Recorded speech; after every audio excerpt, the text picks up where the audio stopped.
né, a gente falou sobre a esterilização cirúrgica nos machos, agora a gente entra aí no procedimento que é realizado nas fêmeas, né? A castração, né, das fêmeas. Deixa eu abrir o bate-papo. Então, se vocês tiverem alguma dúvida, vocês podem mandar aqui. Se não, a Bela tá aqui também. Acho que mais monitores estão aqui. Qualquer coisa, vocês abrem o microfone para mim, tá? Então, hoje o foco vai ser essa bonitinha aqui de rosa, né? Então, a gente vai falar aí do procedimento nas fêmeas. O termo correto, né, para essa cirurgia, e é o que a gente usualmente mais faz aqui no Brasil. Fora do Brasil, eles já têm realizado mais ovariectomia. Ovariectomia seria a retirada exérese só de ovários, tá?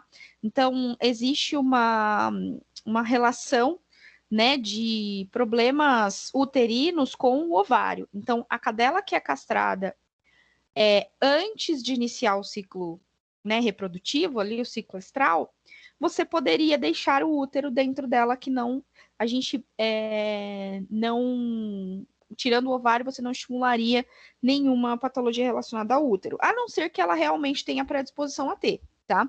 Só que a chance disso acontecer é muito baixa. Por uma questão até cultural e para retirar tudo para que a gente não tenha problema lá na frente, aqui no Brasil é muito mais comum retirar todo o aparelho reprodutor, né? Desde ovários até os cornos uterinos e útero. Então, o procedimento que é de praxe mais realizado aqui no Brasil, não significa que ele é o mais indicado, é a ovariohisterectomia. Tá? E a gente faz ela de forma eletiva e profilática. Por que profilática? Porque a gente lá na frente está pensando em minimizar ali possibilidades de tumores de mama, tumores uterinos e tudo mais. Então, alguns termos que a gente pode usar para essa cirurgia. Um termo um pouco mais antigo, mas que ele tem caído aí em desuso, por conta mesmo de uma particularidade anatômica, é a ovário-salpingo-histerectomia.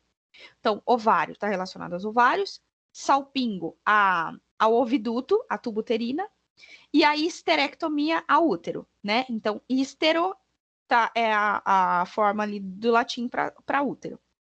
Então, a ovário-salpingo-histerectomia, conhecida como a sigla de OSH, seria a retirada, né, a exérese de ovários, tuba uterina e cornos uterinos e corpo uterino, tá?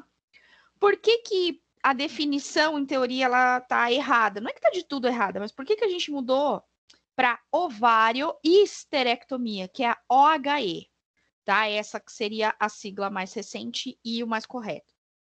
Como a gente não pinça, não corta, não divulsiona a tuba uterina, em teoria a gente não está operando ela. É que ela sai em contrapartida junto com todo o aparelho reprodutor, mas a gente não está operando a tuba uterina. A gente não faz um clamp na tuba uterina, a gente não faz um corte, uma ligadura na tuba uterina. Então, a definição de termo mais correto é ovário-histerectomia, quando você retira ovários e o útero, tá? Então, o termo, se a gente for pensar com o mais correto, é OHE e não OSH. Tá errado falar OSH? Não tá errado falar OSH, é só uma questão anatômica aqui, tá? Então, os dois termos, eles são aplicáveis. Quando a gente faz a retirada só dos ovários, que é indicada em fêmeas pré-púbere, ou seja, que não entraram ainda em ciclo reprodutivo, tá? Não tiveram nenhum cio, tem uma indicação da gente retirar só os ovários. A técnica é muito mais simples, né? Então a gente faz a ligadura só abaixo ali dos ovários e o útero, ele ainda continua dentro do abdômen, tá? Aqui no Brasil essa técnica não é ainda tão usual, porém, eu já conheço alguns centros, alguns cirurgiões que já optam por fazer ovariectomia. É muito comum eu fazer ovariectomia por videocirurgia, por videolaparoscopia. Por quê? Porque é muito mais fácil de você retirar, né? Quando a gente vai retirar o útero por vídeo, o procedimento ele acaba ganhando um pouquinho mais de tempo, apesar de que o pessoal já tem feito bem rápido, né? Mas a ovariectomia são 2 portais de entrada, um para câmera, um para manipulação. A gente faz a ligadura do ovário, tira e acabou. Então, assim, é uma incisão muito pequena, é mínima, tá? A histerectomia seria a exérese retirada só de útero. Isso não é comum para a gente na veterinária, né? Deixar os ovários. Eu já tive proprietário que pediu, porque ele achava que ia tirar a feminilidade da cachorra. Então, ele tinha pedido para fazer só a retirada do útero, mas a gente não indica por conta de todos alguns trabalhos que eu vou mostrar já para vocês, que estão relacionados com neoplasias mamárias. Então, a gente sempre tenta indicar para o tutor que faça também a retirada dos ovários, tá? O problema que a gente teria com a retirada dos ovários é que essa cadela ou essa gata, ela vai ter, a partir dali, ela vai ter um perfil mais calmo, mais tranquilo e mais sedentário. Então, ela vai continuar comendo a mesma quantidade. Não é que ela engorda porque come mais. Não é essa a explicação. É que, na verdade, ela diminui a atividade, né? Por conta de não ter um estímulo hormonal. Então, esse animal, ele teria que reduzir a ingestão, né? Ali de comida. Na verdade, não é isso que acontece. A gente mantém a mesma quantidade de comida ali ingerida e ela diminui a atividade. Por isso que ela ganha peso, tá? Então, um termo popular para a cirurgia é a castração, né? Então, a gente usa esse termo para o tutor. Ou esterilização cirúrgica. Eu estou deixando esse animal estéril de forma cirúrgica. Bom, quando que a gente indica, né? Por que a gente indica a ovarioesterectomia em cadelas e gatas? O primeiro e destacado, e é um problema até de saúde pública, né? Então, essa foto mostra bem algumas realidades em alguns bairros, algumas cidades, alguns estados, que é por controle populacional, né? Então, uma cadela, você vê, ó, quantos, não dá nem pra gente contar quantos filhotes, mas 1, 2, 3, 4, 5, deve ter mais uns 6, 7 do outro lado. Tem um no meio tentando mamar, assim, dureza, tentando pegar o teto. Então, assim, são muitos filhotes, né? E pensando que a cadela, ela pode ter de 2 a 3 ciclos por ano, se a cada ciclo ela reproduzir, se a gente for fazer uma conta de que tem 10 aqui, eu vou te mostrar um gráfico para a gente saber onde essa cadela vai parar em 5 anos, tá? Quantos animais a gente vai ter ali, seja na rua ou seja para doação. Então, o controle populacional é algo, sim, que a gente tem que se preocupar. Uma opinião minha agora, eu acho que com relação à castração, né, a ceder esse serviço até como uma forma pública, isso é uma obrigatoriedade do médico veterinário. A castração não é um procedimento em que a gente deveria ganhar tanto dinheiro. Óbvio, ganhar dinheiro é bom e é necessário, porém também tem um lado ali de que eu acho que a gente tem que se preocupar um pouquinho com o número de animais que vão estar na rua. Então, assim, não é o procedimento que a gente mais coloca lucro em cima, né? A gente faz sim para ganhar, a gente não pode também tirar do nosso bolso, não é culpa nossa, porém, a gente deveria trabalhar com um valor um pouco mais moderado para que a gente consiga atingir o maior número de cadelas sendo castradas. Hoje a gente tem bons programas de castração, então vocês acompanharam um programa de castração móvel, né? Promovido aí pela prefeitura, é muito organizado, tiveram algumas intercorrências, todas elas eles conseguiram conduzir, né? Então, pelo menos das castrações que foram feitas lá no estacionamento da PUC, foram muitos animais. Aqueles em que eles avaliavam e viam que não dava para ser feito no castramóvel, eles indicavam fazer em uma clínica ou indicavam voltar. Né? Tiveram 2 animais que voltaram depois para a gente, foram feitos em aula, dentro do centro cirúrgico, porque eram animais que poderiam realmente complicar. Isso significa que o protocolo do castramóvel é ruim? Não, muito pelo contrário. Eu analisei esse protocolo antes, junto com o pessoal, com a equipe. É um bom protocolo, porém, eles precisam pensar em procedimentos em massa. Então, é um protocolo seguro para animais que não tenha nenhuma comorbidade. Aqueles que já na avaliação apresentavam algo que poderia complicar no protocolo, eles não indicavam fazer ali. E eu acho que isso é que é ético, né? Deles barrarem e falarem assim, olha, o seu animal não pode ser castrado aqui. Ele não tem indicação de ser castrado nesse protocolo. Então, você precisa de outros fármacos ou de outras modalidades anestésicas para ser feita. Não significa que o deles não seja bom. Além de controle populacional, a gente indica por conta de prevenção de doenças relacionadas ao útero, né? Então, a infecção,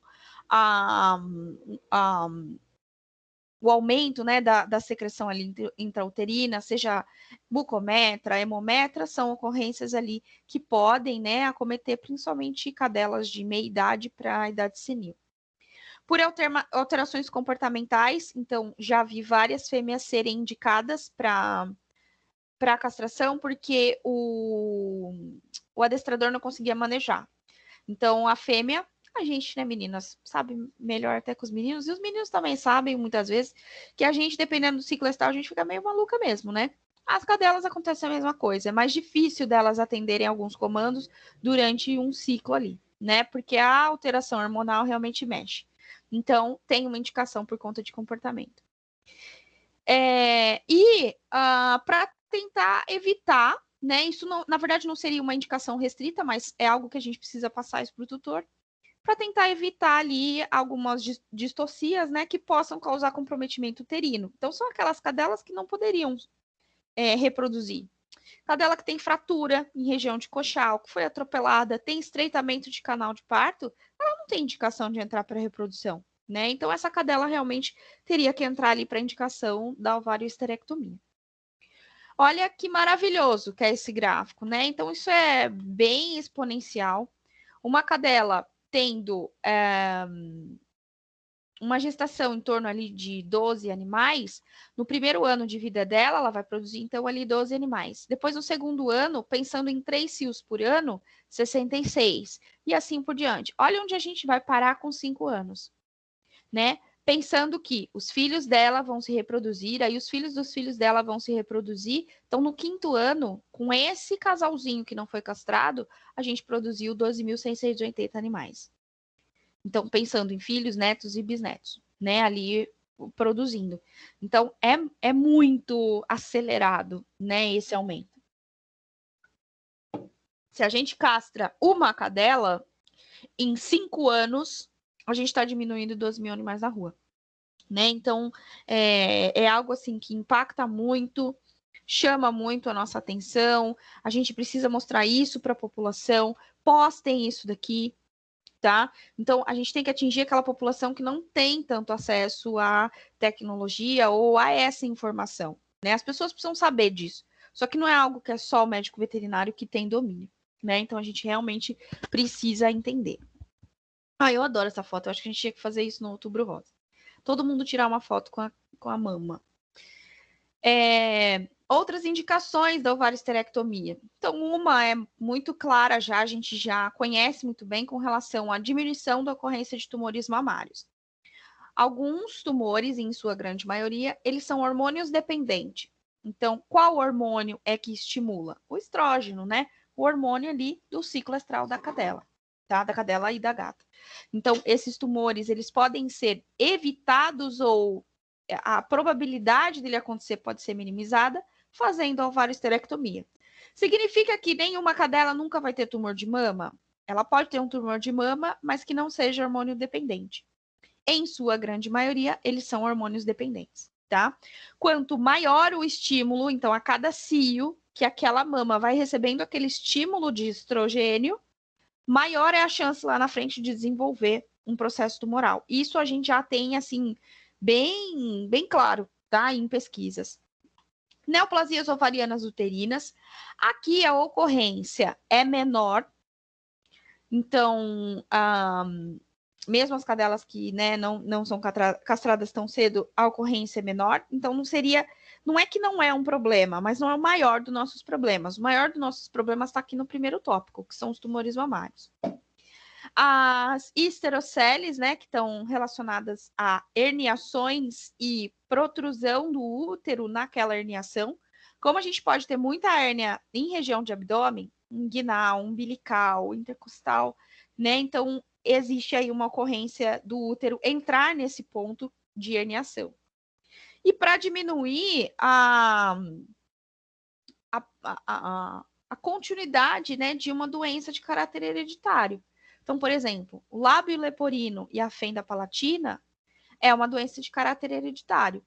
A fêmea que produz filhotes com essas características, com essas doenças, ela teria que ser retirada da reprodução, tá? Então, tem doenças que são congênitas, são adquiridas, e outras que são hereditárias. Então, para aquelas que são hereditárias, a indicação realmente a gente retirar.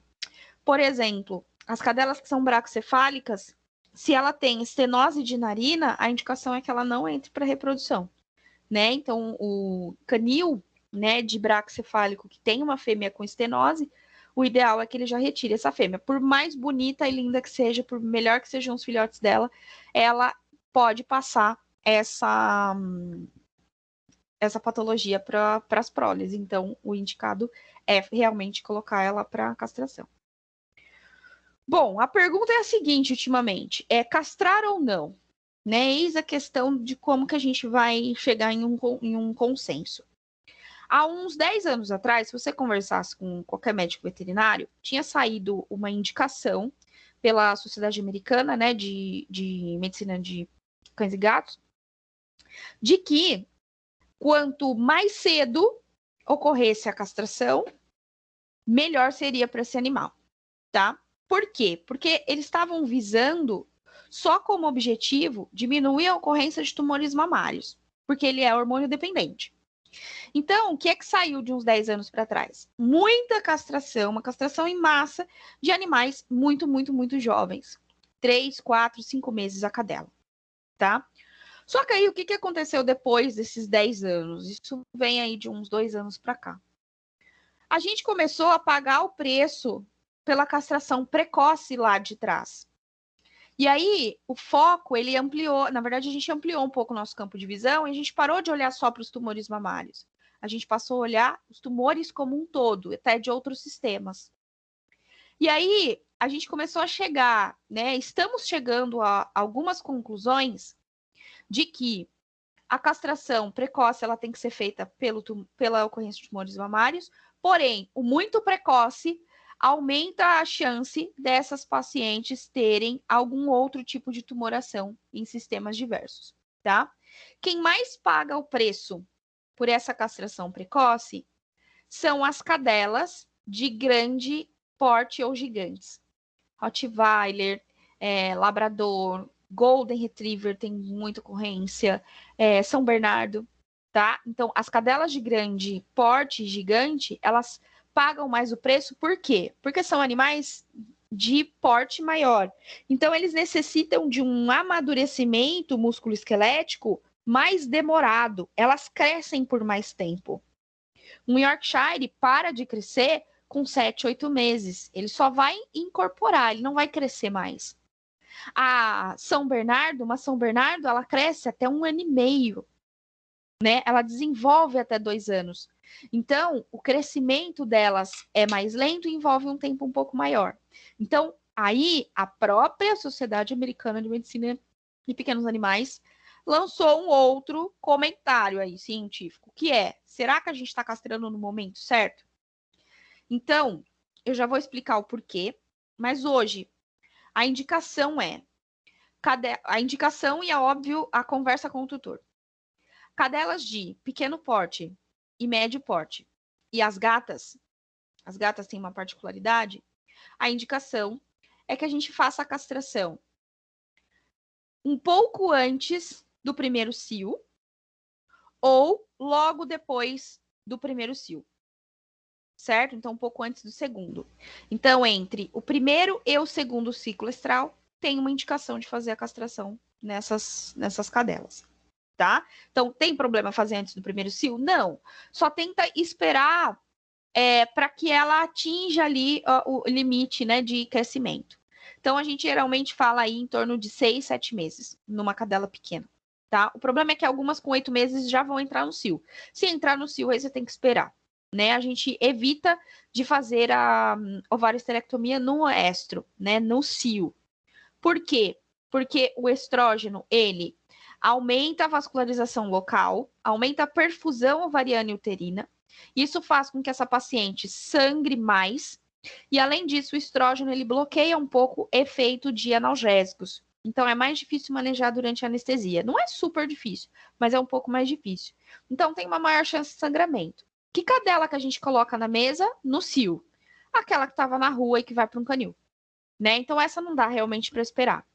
Se é uma cadela que não vai ter acesso à rua, o proprietário consegue segurar, né, restringir ela de sair, entrou no cio, a gente pede para ele, quando terminar o sangramento, aguardar de 30 a 40 dias.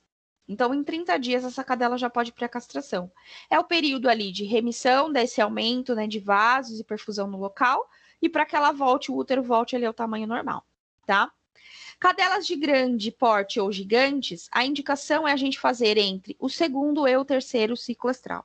Então, ela vai entrar no cio uma vez, ela vai entrar no cio a segunda vez. Depois da segunda vez, aí a gente faz a castração, né? Então, além disso tudo, isso daqui não é absoluto, né? Isso aqui não é algo que você vai falar assim, não, eu não vou fazer. A gente tem que questionar com o tutor aonde que essa cadela vive, qual é o ambiente que ela vai ficar. Pô, você vai deixar uma cachorra grande perto de um monte de macho, eles pulam, eles fazem o ó do borogodó para chegar na fêmea, né? Então, se é uma cadela que está em um lugar onde o tutor garante para você que não vai conseguir segurar, óbvio, daí a gente faz a castração antes do segundo cio, né? Às vezes até antes do primeiro, porém, a gente tem que avisar ele o que é que pode acontecer, né? E aí a gente tem que colocar um pouquinho aí estudos na jogada para que a gente mostre para ele. A gente não pode também jogar toda a responsabilidade na nossa mão, né? Então, ai, doutora, resolve. Não, eu estou te dando as opções, eu estou te falando o que pode acontecer lá na frente. Quem vai decidir é você, tá? Então a gente tem que entender a dinâmica da família, a dinâmica da casa, a dinâmica de onde esse animal vai ficar. Animais de abrigo, eles são castrados o quanto antes, né? Não dá para deixar uma cadela no cio no meio de 600 animais, realmente vai dar briga. Ele vai morrer pela briga e não pelos problemas que vem com a castração precoce. Bom, vamos colocar então alguns índices aqui na jogada, tá? Para que a gente comece a colocar na balança e explicar isso para o tutor.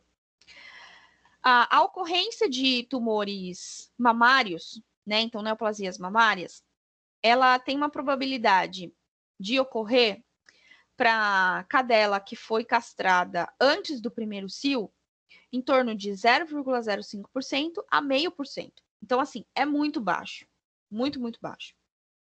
Quando a gente faz a castração após o primeiro cio, ou seja, ela teve um primeiro contato, né? Essas células tiveram um primeiro contato com o estrógeno. Então, após o primeiro cio e antes do segundo, a probabilidade dela ter um tumor mamário sobe para 8%, né? Então, assim, ganhamos bastante porcentagem aí no meio desse caminho. E após o primeiro cio, ou seja, antes do terceiro, a probabilidade dela ter tumores mamários sobe aí para 26%. Isso são dados que a gente tem até agora. Pode ser que isso mude daqui 2, 3, 4, 5 anos. O importante é que a gente faça esses levantamentos para a gente entender aonde que a gente está chegando, tá? Então, a gente vai falar isso para o tutor, existe uma chance, mas ainda é uma chance baixa, 8% ainda é uma chance baixa, tá? Nas gatas, essa ocorrência é muito maior, né? Então, os tumores nas gatas, eles são mais agressivos e tem uma chance maior daí dela apresentar. Então, por isso que a indicação nas gatas é que faça antes de 1 ano de idade, para que ela tenha uma menor ocorrência ali de tumores mamários, tá? Então, na gata a gente faz um pouquinho mais precoce. Mas entre esses dois parâmetros aqui, a gente ainda tá com uma probabilidade alta. O problema realmente seria aqui, né? A gente aumentar ali a chance de desenvolvimento de tumor mamário. Pensando em outro foco que não seja a mama. Então, a gente saiu agora das neoplasias mamárias e entramos em outros problemas. O que é que a gente tem observado de uns 5 anos para cá? Que cadelas que foram castradas precocemente e que são de raças grandes têm 25% de chance de ter osteosarcoma.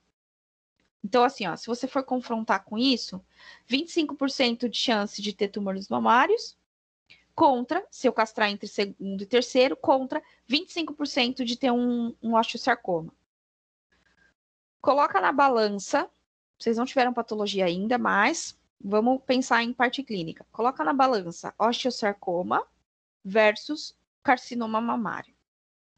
Qual é mais fácil da gente operar e qual é a melhor chance dessa paciente ter uma remissão do tumor? A mama, tá? Então, a mama a gente retira ela inteira, né? Opera ela inteira e a chance desse carcinoma aparecer em outro lugar é menor se comparado com o osteosarcoma, que é um tumor ósseo super agressivo, com prognóstico de ruim a reservado, que não responde à quimioterapia e que muitas vezes cursa em amputações, né? Então tem que tirar um braço, tirar uma perna por conta de osteosarcoma. O Rottweiler é uma raça que maior tem predisposição ao osteosarcoma se castrado muito cedo. Então é uma raça que a gente segura para fazer a castração um pouco mais tardia, tá? O risco de 1 para 4 é muito, né? Então, entre 4 animais que foram castrados antes do primeiro ano de vida, né? Um, pelo menos, vai ter um osteosarcoma ali em desenvolvimento. Mais tarde, mais vai. Linfomas também tem maior ocorrência em animais castrados precocemente. Quando eu estou falando precocemente em raças grandes, vocês vão entender como antes do primeiro ano de vida. Hemangiosarcomas também tem uma maior ocorrência em animais castrados precocemente. E os mastocitomas, no trabalho, depois eu posto o trabalho para vocês, é que assim, ele é bem extenso. Mas essa porcentagem aqui, ela é meio controversa, assim. Eles não conseguiram concluir se realmente aumenta a ocorrência, mas pensando em números, a porcentagem é mais alta em animais que são castrados antes de 1 ano, tá? E aí eles chamaram atenção para a raça Golden Retriever, né? Eles têm maior ocorrência. O problema é que esse trabalho ele não é brasileiro, ele é americano. Então lá eles têm mais raças que a gente aqui, né? Então talvez o Golden apareceu porque é uma raça muito presente lá para eles. A gente também, mas a gente tem muito SRD, né? Doenças osteomusculares. Qual é a relação de castrar mais cedo com doenças osteomusculares? Os hormônios sexuais, eles também estão relacionados a desenvolvimento, né, amadurecimento do sistema osteomuscular. Então, o que a gente tem notado, e alguns estudos já estão conseguindo comprovar, é que os animais castrados muito cedo, precocemente, têm maior ocorrência de ruptura de ligamento cruzado cranial. Porém, esse estudo confronta com um outro que diz o seguinte, que a ruptura de ligamento, do ligamento cruzado cranial, ela também está correlacionada ao ganho de peso, né? Então, será que o animal ele teve ruptura por falta do hormônio sexual ou será que porque ele ganhou peso? Então, isso a gente ainda não consegue, por isso que eu coloquei um ponto de interrogação. Ainda não está muito claro para a gente, não é nenhum consenso. O mesmo vale para doenças articulares. A gente ainda não chegou num consenso. Animais castrados mais cedo têm mais doenças articulares, mas é por causa da castração ou é por causa do ganho de peso? Então, doenças osteomusculares ainda está em curso para que a gente chegue em um resultado, né? Outros fatores que estão correlacionados com a castração precoce. A ocorrência de piometra, infecção uterina, ela pode chegar até 25% nas fêmeas que não são castradas. Então, isso já aumenta ali a indicação de se fazer a castração o quanto antes. E a taxa de mortalidade das cadelas com piometra, que desenvolveram piometra, é em torno de 4,5%. Em países desenvolvidos, talvez a gente perca mais ainda, né, do que esse valor. Então, assim, é bastante, né, é bastante. Se a gente for pensar, a cada 10 fêmeas, em torno de 4 morrem de piometra, né, aquelas piometras que são mais complicadas. A expectativa de vida, ela também muda. Então, cadelas que são castradas têm um aumento da expectativa de vida em torno de 26%. E os machos, que são castrados, têm um aumento na expectativa de vida em torno de 13%. Né? Então, assim, pensando em longevidade, a castração é um parâmetro a favor. Pensando em doenças osteomusculares, a gente ainda não consegue colocar se ganha ou se perde. E pensando em neoplasias de outros sistemas que não o mamário, a castração muito precoce, ela é um ponto negativo. É precoce, tá? Não significa que a castração cause isso. É quando a gente castra antes do tempo, né? Aqui é uma das tabelas, né, desse levantamento, eu achei bem bacana de colocar. Ele cita aqui algumas raças, né, que a gente não tem aqui, como o Vizsla, o Golden a gente ainda tem, né, mais o Rottweiler também, mas ele cita algumas outras raças. E qual é a ocorrência dos tumores quando esses animais foram castrados, né? Gonadectomia seria a castração, tá? A retirada de gônadas, né? Que são as glândulas ali relacionadas à parte reprodutiva. Então, aqui eu deixei a referência do artigo, eu acho que é legal vocês terem como uma forma, às vezes, até de confrontar um pouco ali para o tutor, né? Se faz antes ou não. Então, o que a gente tem até como um consenso, que, relacionado a neoplasias mamárias, cadelas e gatas castradas antes do primeiro estro têm maior chance de desenvolverem quando adultas, tumores como linfomas e sarcomas, né? Então, acho que o sarcoma seria um tipo de sarcoma. Os tumores mamários nas gatas, ele tem um caráter muito agressivo, né? A gente ainda não conseguiu correlacionar muito doenças sistêmicas, neoplasias sistêmicas, com a castração. Mas na gata, a gente sabe que os tumores mamários são extremamente agressivos. Então, por isso é que a indicação na gata é que você faça antes do primeiro ano, né, de vida, antes de 1 ano de vida.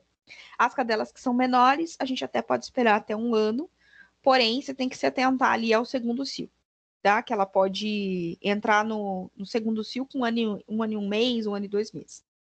Então, cadelas e gatas castradas antes do primeiro cio, né, antes do estro, que são consideradas pré-púbere, tem menor chance de desenvolverem tumores mamários. Isso, ok, a chance realmente é menor.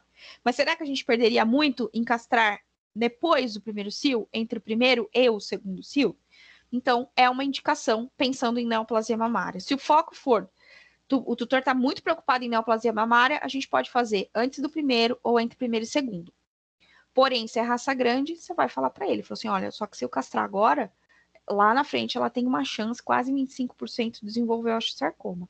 Então, assim, Paula, quando o tutor pede a minha opinião, óbvio, eu vou primeiro tentar entender o que é o convívio desse animal em casa, mas eu coloco a indicação de depois do segundo cio, para raças grandes. Eu tento segurar um pouquinho mais. Então, a questão não é castrar ou não, sim ou não, e sim quando castrar. Então, a gente precisa fazer essa conversa com o tutor, tentar entender o que é esse animal em casa, né? Tentar entender como é que vai ser a logística dele, se ele tem acesso à rua ou não, e aí fazer a indicação de forma correta. Gente, meu celular acabou a bateria. A hora que for 10h15, 10h15, 10h17, vocês me avisam? Aí alguém grita, né? Já? Tô falando mais que a boca. A ovarioesterectomia, ela pode ser uma forma de terapia auxiliar, na verdade, né? Então, sem a indicação dela em algumas situações, a gente não conseguiria resolver algumas doenças. Como, por exemplo, a hiperplasia mamária, que é uma patologia relacionada às mamas. Quando essas mamas, elas ou inflamam ou elas aumentam, né? Elas hipertrofiam. Isso é por estímulo hormonal, então a indicação seria realmente a OHE. A diabetes, então, cadelas com diabetes mellitus, o estrógeno, ele é um fator de resistência insulínica, né? E um fator que pode estimular um estado séptico e inflamatório ali para aquelas pacientes em diabetes. Espera aí, só um minutinho.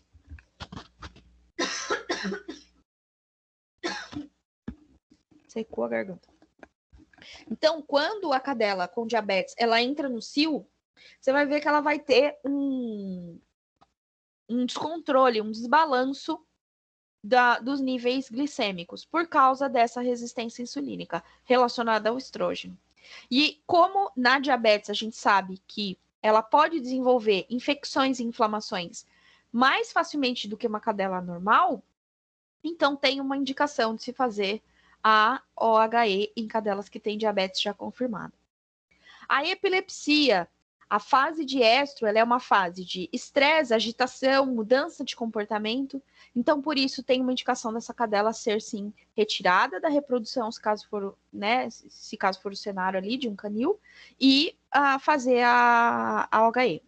Por distúrbios comportamentais, então cadelas que são muito agressivas, é uma forma de terapia auxiliar.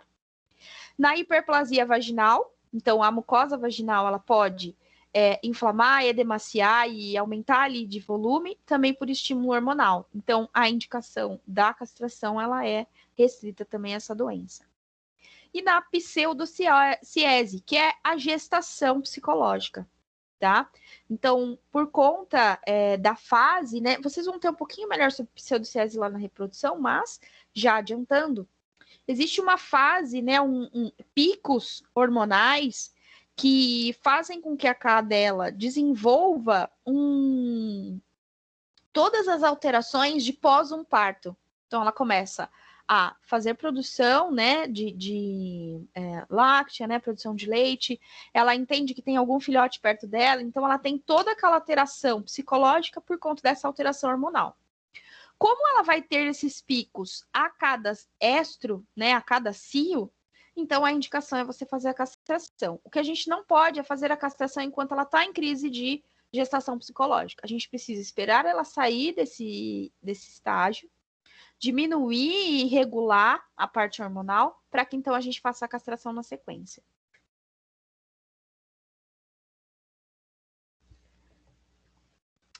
Eu vou... Deixa eu ver que horas são. Não, eu vou passar a técnica primeiro, depois eu mostro o vídeo. Eu ia direto pro vídeo, mas vou pra cá. Bom, então vamos repassar aqui qual que é a técnica, né, de ovário e histerectomia. Primeira coisa que a gente tem que ter em mente é a anatomia cirúrgica, né? O que é que eu tô operando, qual é a estrutura que eu tô operando e aonde ela mora. Então eu tenho que entender o Waze, o endereço do aparelho reprodutor feminino, tá?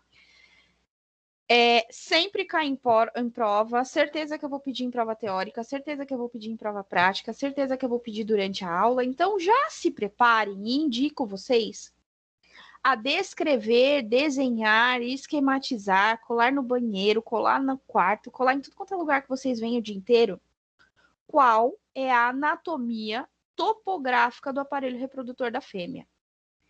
Quando vocês estudam anatomia, a gente começa um estudo pela anatomia descritiva. O que é isso? É você pegar uma caneta na sua mão e começar a descrever. Ah, ela tem uma ponta, ela tem uma área aqui, assim, ali, ali. Então, você está virando na sua mão. Anatomia topográfica seria eu colocar essa caneta na frente do meu computador e pedir que vocês descrevessem a caneta sem tocar. Então, você vai ter que descrever. Essa caneta está à frente do computador, virada de forma vertical, a sua ponta está voltada para o lado direito e o clique está voltado para o lado esquerdo. Isso é descrição topográfica. É eu não tocar no órgão ou na estrutura e descrever aonde ela mora, onde ela fica, tá? A anatomia topográfica, ela é muito importante para a cirurgia. Por quê? Porque na descritiva, a gente pega o órgão, retira, e aí vocês ficam virando ele na mão para tentar entender as estruturas. A topográfica é ele no lugar onde ele vai ficar. Então, não tem como você pegar, retirar e virar. Tá? Então, para quem vai trabalhar com cirurgia, é muito importante de entender a anatomia cirúrgica. Aonde estão as coisas que eu vou operar? Vou descrever a anatomia topográfica do aparelho reprodutor em cadelas e gatas. Esse desenho aqui eu acho maravilhoso, porque imagine um abdômen totalmente aberto e a gente vai lá onde está o órgão. Então, ó, os dois rins aqui, direito e esquerdo, sendo que o direito ele é levemente mais cranial em relação ao esquerdo. Então, o aparelho reprodutor nas cadelas e nas gatas, ele fica na cavidade abdominal, na região de calhas, ali próximo, né, aos rins, e os ovários, eles estão localizados caudalmente ao rim, sendo o direito levemente mais cranial em relação ao esquerdo. Então, a topografia do rim, ela acompanha a topografia aqui dos ovários. Caudalmente aos ovários, quem que eu tenho? A tuba, né, uterina, aqui o oviduto, e uma ligação aqui, através de um tecido, de uma mucosa, com os cornos uterinos. Então, ó, um corno uterino direito e um corno uterino esquerdo. Os dois cornos uterinos, eles são tubos bem compridos, né? Eles se estendem ao longo de todo o abdômen e se confluem aqui na região hipogástrica, lá no final do abdômen. Então, a gente divide o abdômen em região epigástrica, região mesogástrica e região hipogástrica. Então, aqui no caso, os ovários, eles estão na região começo de mesogástrica, os cornos uterinos passam por toda a região mesogástrica e finalizam aqui na região hipogástrica. Formando quem essa confluência? O corpo uterino. Então, no corpo uterino é onde eu tenho ali o final, né, da comunicação dos cornos uterinos. Caudalmente ao corpo uterino, a gente tem o início da estrutura que separa o meio externo do meio interno, que é a cervix. Então, caudalmente, a cervix não está no desenho, a gente teria o quê? A cavidade ali vaginal, né? Todo o assoalho da vagina e a região ali externa da vagina, certo? Que é a vulva, né? Então, a vagina é a parte interna e a vulva é a parte externa. Então, essa é a anatomia que a gente precisa entender para castrar. Por que, que a gente tem que entender isso? Porque eu vou procurar a estrutura no lugar onde ela mora. Né? Então, aonde que você vai colocar o seu dedo para enganchar o aparelho reprodutor e puxar? Nas calhas, laterais ao abdômen, não é no meio. Né? Uma vez que eu acho a localização do rim direito e esquerdo, eu consigo achar ovários. Né? Então, se eu sei aonde fica, fica muito mais fácil da gente entender, né, qual que é a localização. Ovários e útero, eles ficam soltos no abdômen ali, igual um aquário? Não. Então, eles ficam suspensos na cavidade abdominal por ligamentos. E aí nós temos dois que vão ser bem importantes aqui pra gente. O primeiro ligamento, que ele suspende ovário próximo dos rins, ali inserido no peritônio, lá na região dorsal, que é o ligamento suspensor do ovário. Grava bem esse nome. Então, o ligamento suspensor do ovário, cadê minha luz? Ele é que sustenta, prende, né, o ovário aqui na cavidade abdominal. Então, o ligamento suspensor do ovário, ele fica aqui, ó. Certo? Então, eu tenho o daqui e eu tenho o daqui. Então, é ele que faz a sustentação ali do ovário na cavidade abdominal. Como o corno uterino, ele é um tubo bem prolongado, bem comprido, ele também precisa ficar inserido no abdômen, preso, né, ao abdômen ali, ao peritônio de alguma forma. Quem é que prende todo esse aparelho reprodutor dentro ali do abdômen é o mesométrio. O mesométrio, ele é uma estrutura que tem muito tecido adiposo entremeado, tem alguns vasos menores entremeados ali, mas o principal, ele vai passar bem do ladinho aqui dos cornos uterinos, que é a artéria e a veia uterina. A gente consegue ver e separar ele durante a cirurgia. Além do mesométrio, eu vou ter uma sustentação dos cornos uterinos com o corpo uterino, através de um ligamento que é chamado ligamento largo do útero. Então, ó, já falei dois ligamentos importantes: ligamento suspensor do ovário e ligamento largo do útero. Tá? Então, nós temos dois ligamentos ali que são bem importantes. Aqui ele está descrito como redondo do ovário, mas é ligamento largo do útero, tá? Um nome ali correto. Então, aqui é um outro desenho só esquematizando as mesmas estruturas. Então, de cranial para caudal. Nós temos os vasos ovarianos, então existe um plexo aqui. Quando eu falo que tem um plexo, o que é um plexo? É uma artéria. É mais de uma veia, na verdade. Oh, eu fiz de verde, não acredito. Peguei verde. Tô daltônica. Então, veias. E óbvio que vai ter um nervo, mas é um nervo muito pequenininho, a gente nem consegue visualizar. Isso é um plexo, né? Então, um plexo é um conjunto de artérias, veias e nervos. Os nervos são bem pequenos. A maior importância pra gente aqui são as artérias, a artéria e as veias, tá? Então, esses são os vasos ovarianos, eles ficam bem abaixo do ovário. Esse ovário, então, ele é suspenso aqui pelo ligamento suspensor do ovário. Ele fica acondicionado dentro de uma bolsa ovariana que tem bastante tecido adiposo, dependendo da fêmea, em volta. Então, o ovário ele é bem pequenininho e fica ali protegido por uma bolsa ovariana.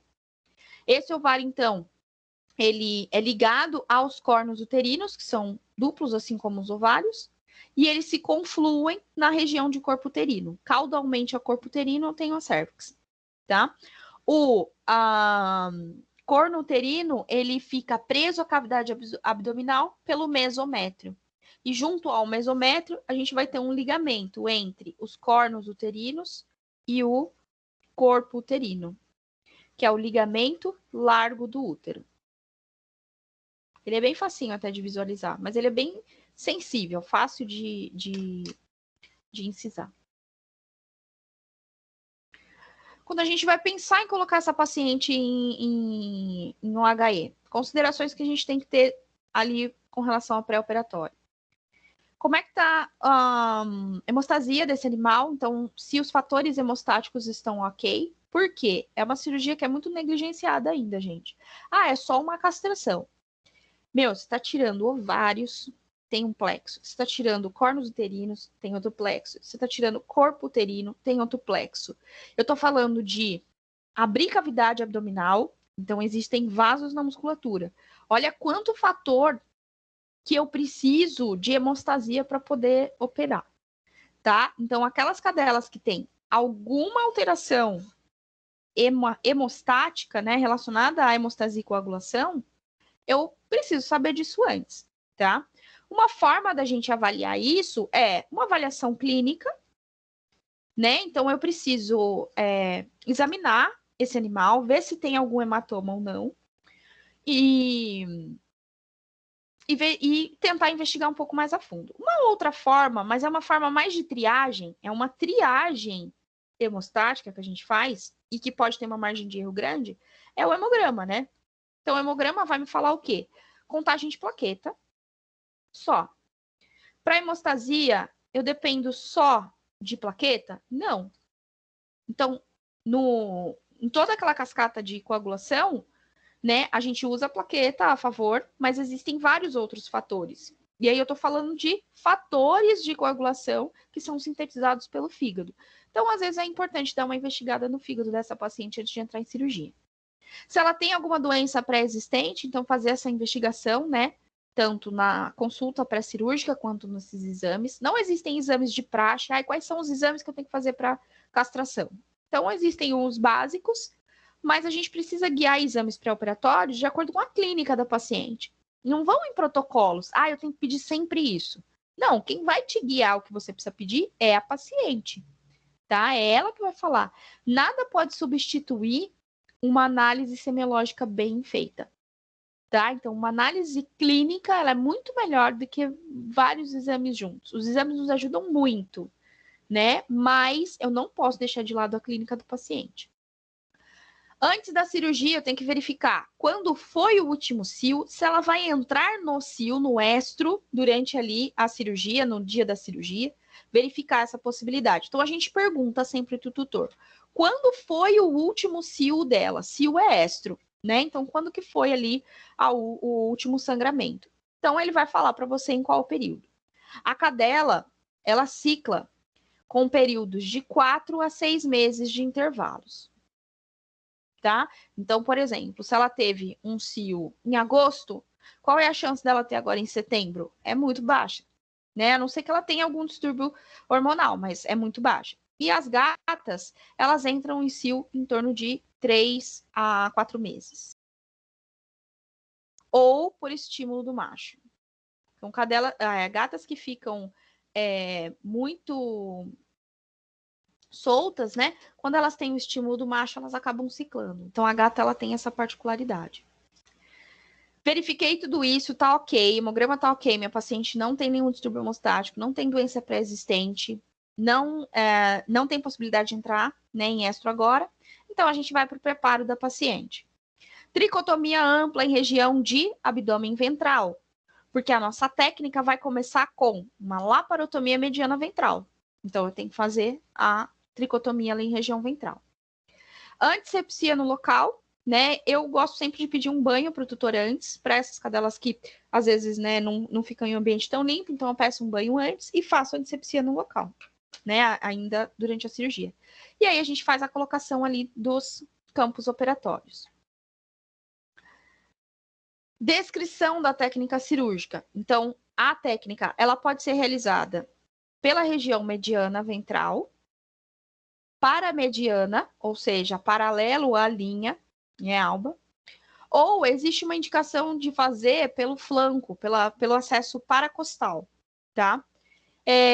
Para gatas, esse acesso é fácil e a cirurgia pode ser executada. Em cadelas, a execução da cirurgia é um pouco mais complicada, pela região de flanco, tá? Em paracostal. Conheço uma pessoa que castra gata muito bem pelo flanco, que é a doutora Hanako, né? Uma japa sensacional. Eu acho que ela tem uma técnica que, assim, é impecável. Ela tem uma mão, assim, maravilhosa. E eu sempre pedi para ela para deixar eu gravar ela fazendo, porque ela faz uma incisão que mal entra o meu dedinho e ela faz pela região de flanco, né? Ela consegue castrar os 2 ovários só por uma região, né? Então a incisão ela é muito pequena, o estímulo é muito pequeno, mas eu acho que é a mão dela da técnica que é muito boa. Ratas, a gente também pode fazer pela região paracostal, tá? Eu achei um pouco difícil quando eu fiz. Eu tive que ajudar um aluno de mestrado lá na São Leopoldo Mandic, e ele tinha que fazer a castração das ratas. Aí ele me pediu ajuda, eu falei, não, eu faço, junto com você. Eu achei um pouco difícil, mas é porque eu acho que eu acabei fazendo uma manipulação muito delicada. Você tem que ser um pouquinho mais agressivo na hora de fazer a tração. Porque imagine, você abre o abdômen lateral, aí um ovário vai estar na sua mão. Você vai achar ele, oi, ovário, pega ele. Aí castrei desse lado, eu tenho que fazer o quê? Caçar o outro lado na parte de baixo. Então, eu achei um pouco difícil de fazer essa exposição, tá? Mas eu acho que foi porque eu fui muito delicada. Então, eu tinha que ter sido um pouco mais agressiva na hora de achar e puxar.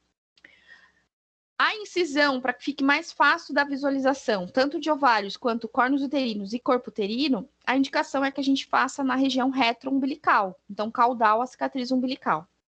A referência é de 1 a 2 dedos caudalmente a cicatriz umbilical. Então, achei a cicatriz umbilical, coloco de 1 a 2 dedos, faço a minha incisão ali, tá? O tamanho da incisão vai de acordo com a sua técnica, a sua experiência em fazer o procedimento. Eu sempre falo o seguinte: começa com uma incisão maior, conforme você vai adquirindo experiência, a sua incisão vai ficando cada vez menor, né? Então você pode conseguir fazer com uma incisão bem pequena, que só entra um dedo, mas não vá fazer isso nas suas primeiras castrações, porque senão acaba, você não vê nada direito, aí fica ovário lá dentro e a gente vai ter uma complicação depois, tá? Que horas são? Não vou conseguir passar o vídeo, ou vou? Não, vou terminar aqui, aí eu deixo o vídeo postado daí para vocês. Existem 3 tipos de técnica que a gente pode fazer para ovariosterectomia de abdômen aberto, tá? Aqui eu tô falando de cirurgia de abdômen aberto. A técnica das 3 pinças, a técnica das 3 pinças modificada e a técnica de transfixação e ligadura, que não envolve utilização de pinça antes, só depois, tá? A gente vai fazer as 3 na prática, mas eu tenho uma preferência pela última, tá? Tanto que o vídeo que eu vou mostrar para vocês, o meu é a última, mas tem muitos vídeos no YouTube mostrando as 3 técnicas, tá? Então a gente consegue executar as 3 técnicas. Então, a gente faz a abertura da cavidade abdominal. Então, como que começa a ovarioesterectomia? Por uma laparotomia. Então, a descrição, se eu pedir para vocês descreverem a técnica, o início é laparotomia mediana ventral de acesso retroumbilical. Abrir a cavidade, a gente vai exteriorizar ovários e útero. Eu vou caçar ele aonde? Na região de calhas do abdômen. Então, tanto do lado direito quanto do lado esquerdo a gente consegue achar. Encontrei o útero, a gente consegue, pelo útero, ir nos guiando para chegar até onde? O ovário. Então, aqui, que estruturas que eu tenho na mão aqui da cirurgiã, que no caso é a Brenda. Eu tenho aqui, ó, o ovário. Aí eu tenho aqui atrás, ó, tá vendo? Um vaso aqui, outro vaso aqui, tem até um vaso menorzinho aqui, tá? Esses vasos maiores que estão aqui caudalmente ao ovário é o plexo ovariano. E esse vasinho que tá aqui na frente, não dá para ver na foto, mas existe um ligamento sustentando esse ovário ao abdômen. É o que deixa a estrutura um pouco mais tensa até na hora que a gente puxa. Essa daqui é a artéria do ligamento suspensor do ovário. Então, tem um ligamento e uma artériazinha aqui pequena, tá? Quando a gente fala em pedículo ovariano, o pedículo ovariano é uma junção do plexo ovariano com o ligamento suspensório do ovário, tá? Então, isso tudo é o pedículo ovariano. É o que sustenta ele ali na cavidade abdominal, tá? Então, a técnica consiste em fazer uma ligadura de toda essa estrutura ou fazer ligaduras separadas. Aqui no caso dessa foto, vocês estão vendo que o fio ele tá passando por aqui e aí foi feito um nó aqui, certo? Não tem vaso ainda aqui, ó. Estão vendo que tá mais vermelhinho? Então, o que está sendo ligado aqui separadamente é o ligamento suspensório do ovário e mais a artéria ali do ligamento. Caudalmente ao ovário, então o ovário está aqui, ó. Caudalmente ao ovário, eu ainda tenho o plexo. Então, o plexo ele vai ser ligado separadamente, tá?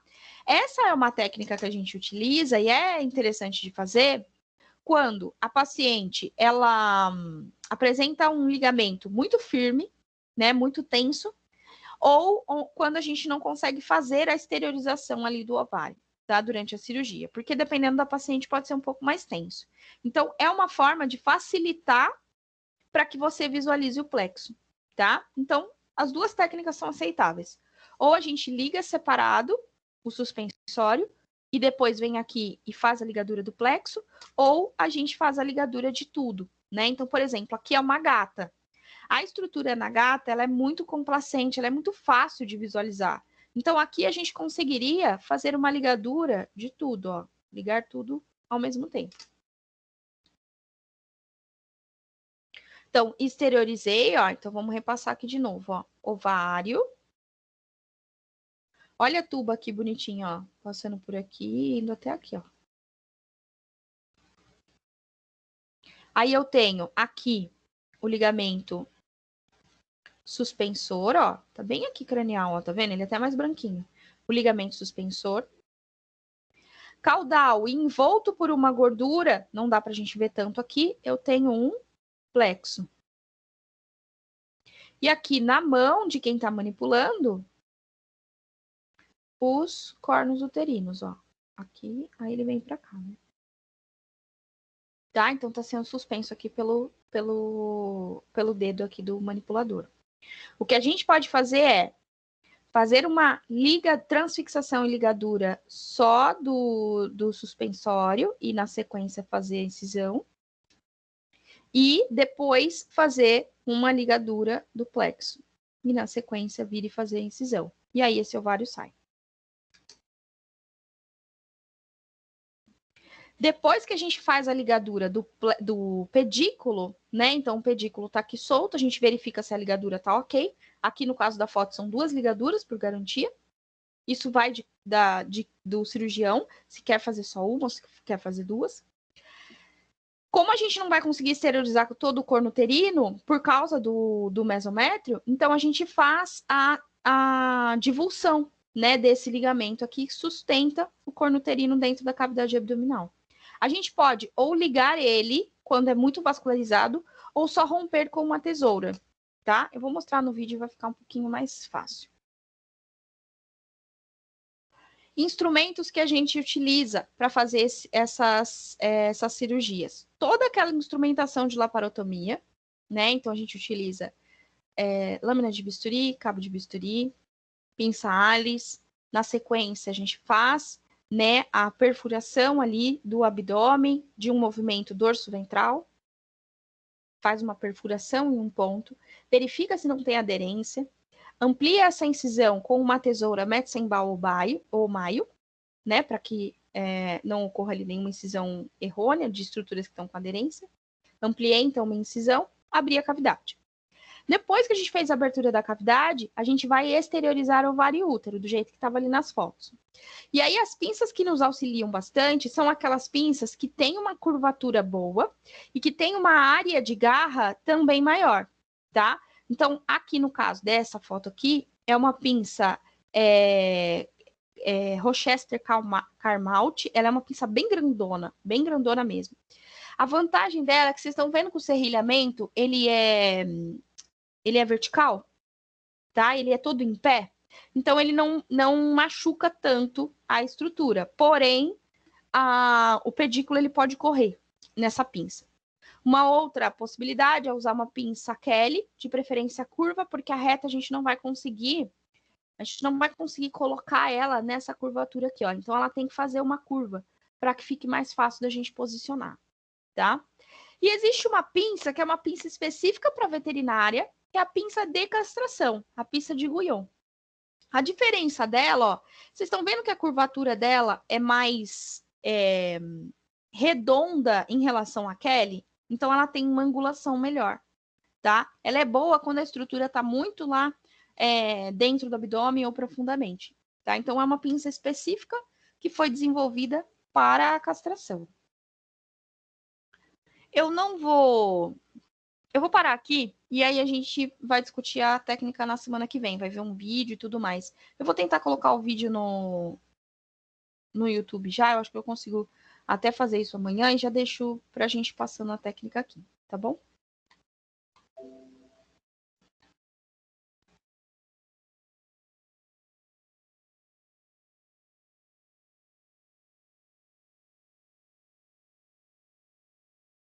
Belezinha?